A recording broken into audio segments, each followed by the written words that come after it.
Hello and welcome back to my series in Factorio, in which I'm attempting to build my very first mega factory.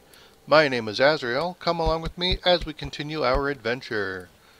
Alright, in the previous episode we finally set up a facility for building the assembly machine level 3. And so now that that's all taken care of, we can finally get started with something that we've been looking forward to for a very long time. That's right, repairing turrets with my construction bots. It's about time. No, actually it's something a little more important. Farming this stone. No, actually, that is something that's very important, of course, because there seems to be a shortage of stone on this map.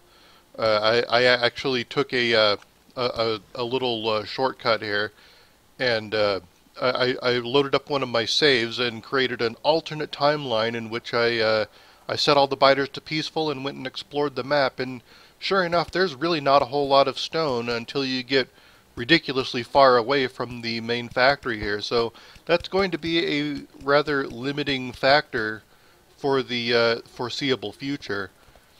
So it may put off my desire to build a giant defensive perimeter around the entire pollution range. So that's going to be something that it won't happen for a while. But something that I have promised you several times in the past, and that I'm finally getting around to today, is going to be the module facility. I'm setting up a smaller version of my main bus over here, because modules really only need 3 main ingredients, 4 if you want to get technical. But those 3 main ingredients that I'm bringing in off my master bus are all 3 different versions of the circuits. And from my calculations, in order to build level 1, 2, and 3 of any kind of module, you need more red circuits than really anything else, followed closely by processing units, and then finally the electronic circuit. So I'm going to need to bring these off of my master bus over here. First I need to set up all of the underground belts to get under the master bus and get some of my pipes out of the way. But what we're going to be doing is just focusing on the speed modules for the time being, because that's going to be the most important thing, because I'm also experiencing an oil shortage. Something I'll have to take care of in the next episode or two is go out and find a new oil deposit somewhere. But in the meantime, what I'm doing here is I'm going to be also setting up speed module assisted beacons within the existing oil fields that I already have. Another thing that I'm also going to do, I'm going to employ a new method for pulling resources off of my master bus.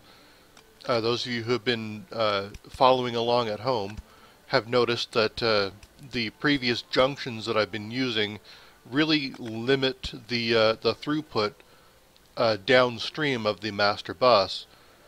Right here I have like 4 lanes of most of the things that I need, and then when I split off a branch it narrows it down to 2 lanes, which are then spread back out to 4 lanes, so it's really decreasing the amount of resources traveling along those buses. With this design, hopefully that effect can at least be mitigated, so that when the side branch is not requiring these resources, all 4 lanes can continue along the master bus unimpeded. So it's a variation of this design that I'm using right here that was brought to my attention by a viewer several episodes back. So this should help with the throughput issues that I've been having.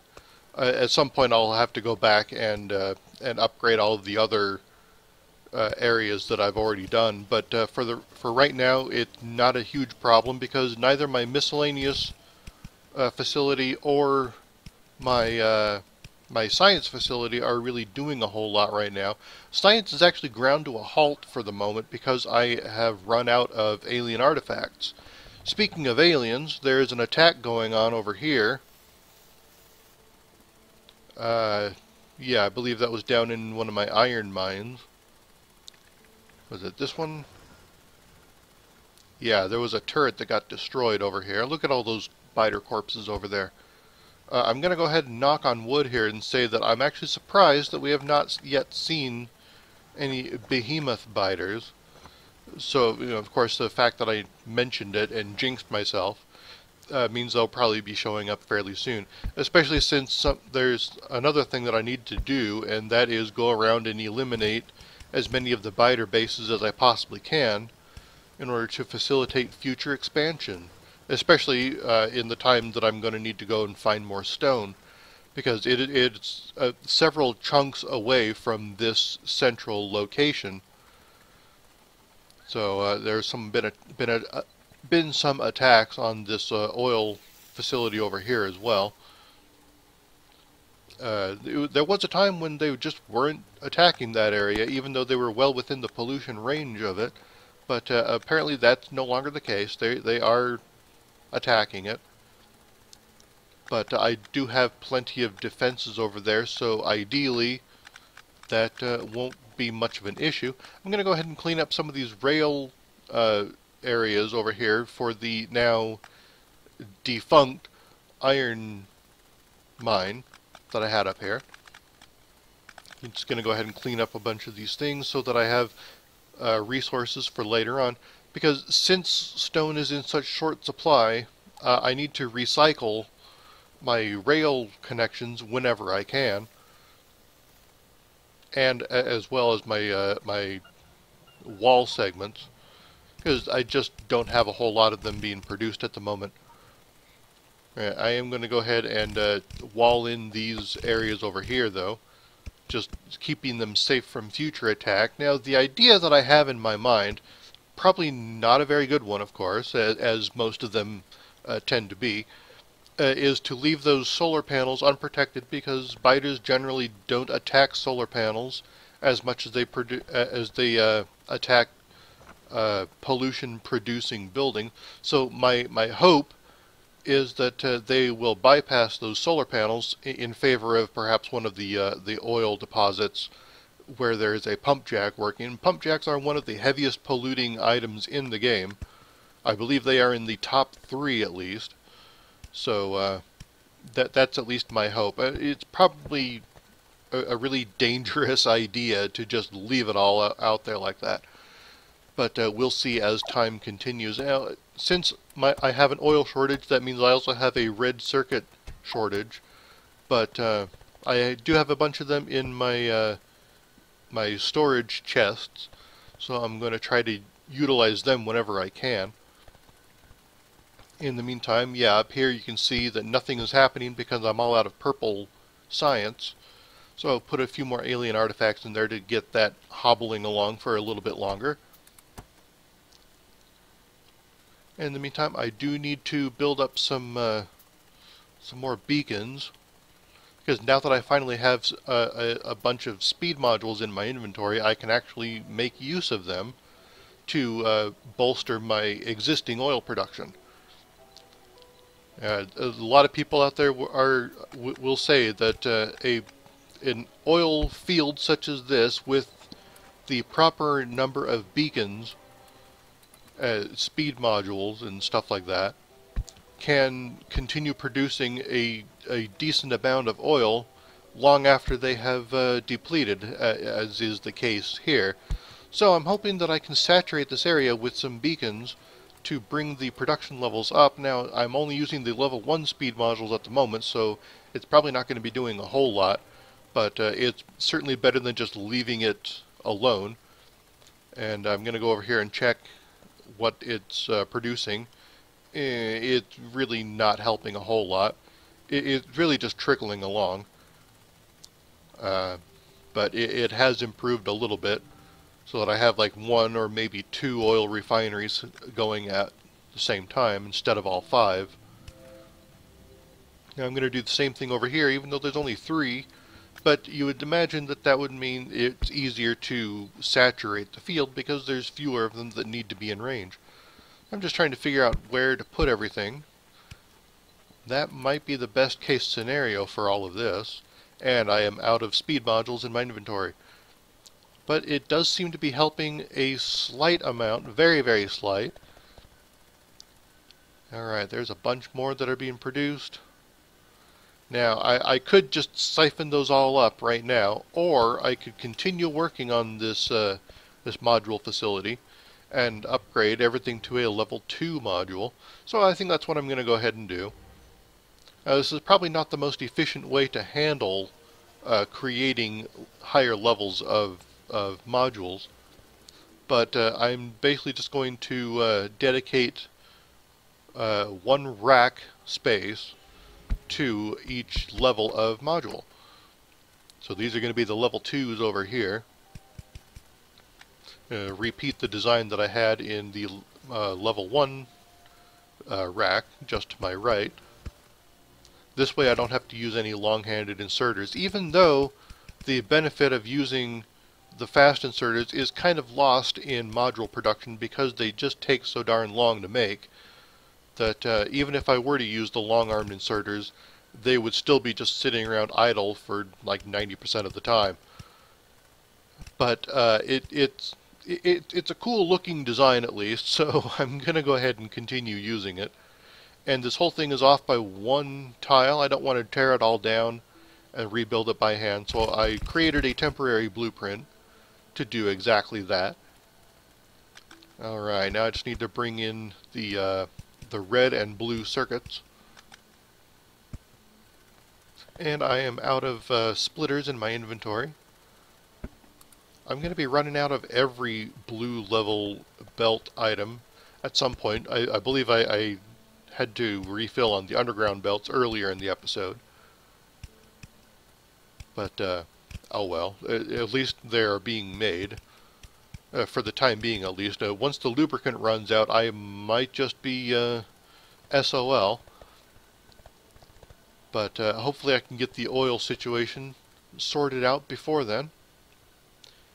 And in the meantime, the red circuits that I've been dumping onto the master bus do seem to be fulfilling their duty.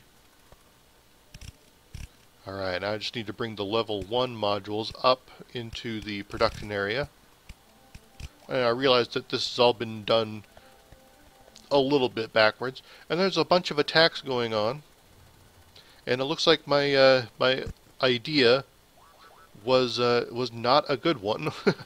Just because the biters did in fact attack my solar field, and also the oil pipeline that I have running just to the north of there. And here comes another wave.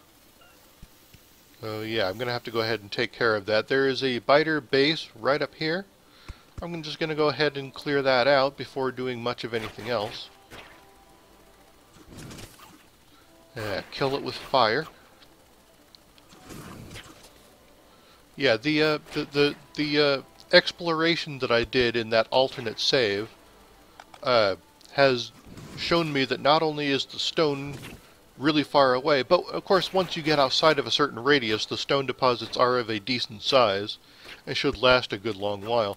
Another thing that it showed me was that back when the 0.13 update first came out, they made some changes to the map generation that was going to affect existing maps in areas that had not already been explored. So when I went out exploring, there is a really bizarre boundary out there where it transitions from the old map generation to the new map generation. So there's a lot of really strange shaped lakes out there. I'll have to show you that sometime because it's really kind of quirky looking. But one of the benefits is that out at a certain distance from the main factory, it does appear that the lakes will create a nice natural barrier that I can use to augment a defensive perimeter. So I only really need the defensive perimeter around about half of that area, maybe 3/4. It's been a while since I've actually looked at this map, but I do remember that there were quite a few lakes out there that I could use as natural boundaries. So hopefully that won't be too big of a problem. The only thing that's standing in the way are about 300 biter nests. So it's going to require a grand military excursion to clear them out sufficiently in order to reach that distance.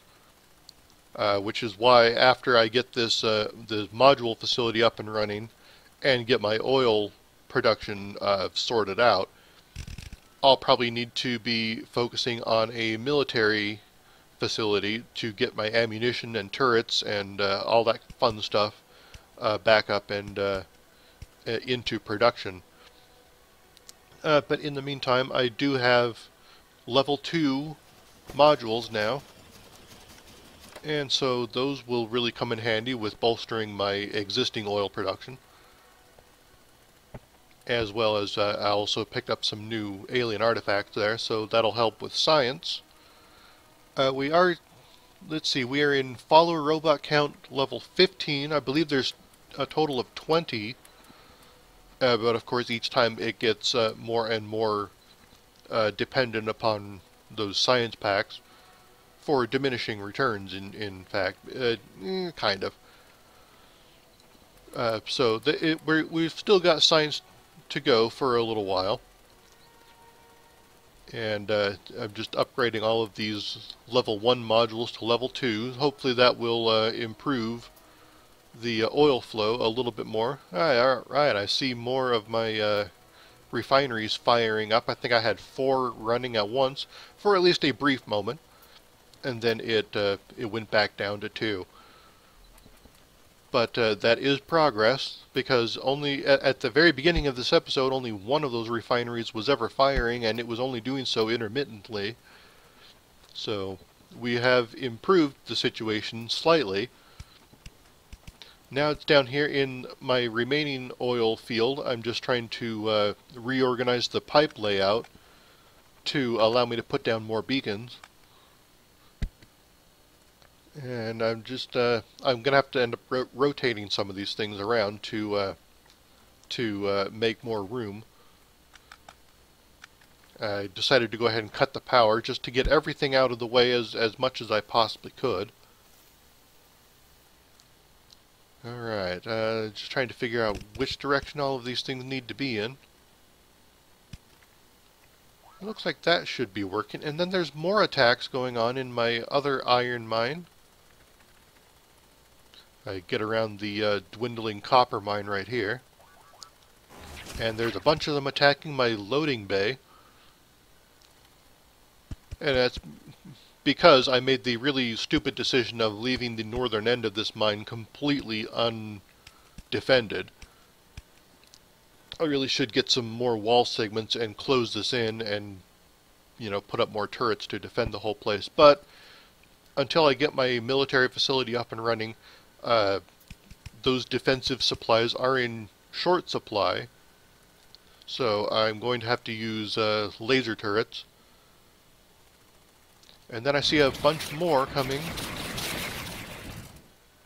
Wow, that was a big group of them. It does in fact look like there is another biter nest over here. That's a little too close for comfort, so I'm going to go ahead and turret creep this place out as well.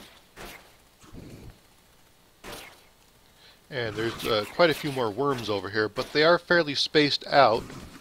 And the only real worms that are a major concern for me are the big worms. Small and mediums are really not that big of a deal. In large groups they certainly can be, as we've seen in the past, where I just carelessly wade into a bunch of them and end up dying. But I'm far more nervous around big worms than any other kind of worm. And there weren't a whole lot of them in that particular nest. So, back to this oil deposit, just putting down the pipes where they need to be. It was a little tricky to see that one pipe section because it was hidden behind a beacon. Alright, now just to get everything powered up, and it looks like I run out of level 2 speed modules once again. Alright, there were 3 refineries firing at that point. I'm going to go ahead and pick up all of these level 2s, get rid of some of the level 1s by just directly inserting them into the assembly machines. And I'm going to head back down and finish what I was doing. Pick up the last of my ammunition, a few more shotgun shells. There's also a chest up there with some alien artifacts in it. Maybe I should do something about that, like, say, put them into my science facility. We'll probably take care of that in the next episode, because I obviously didn't notice it when I was recording this one. But anyway, so those are all up and running. This stone mine, or stone mining drill, whatever you want to call it, had stopped. So anyway, that is all the time we have for today's episode. I want to thank you very much for tuning in. My name is Azrael. Never stop building.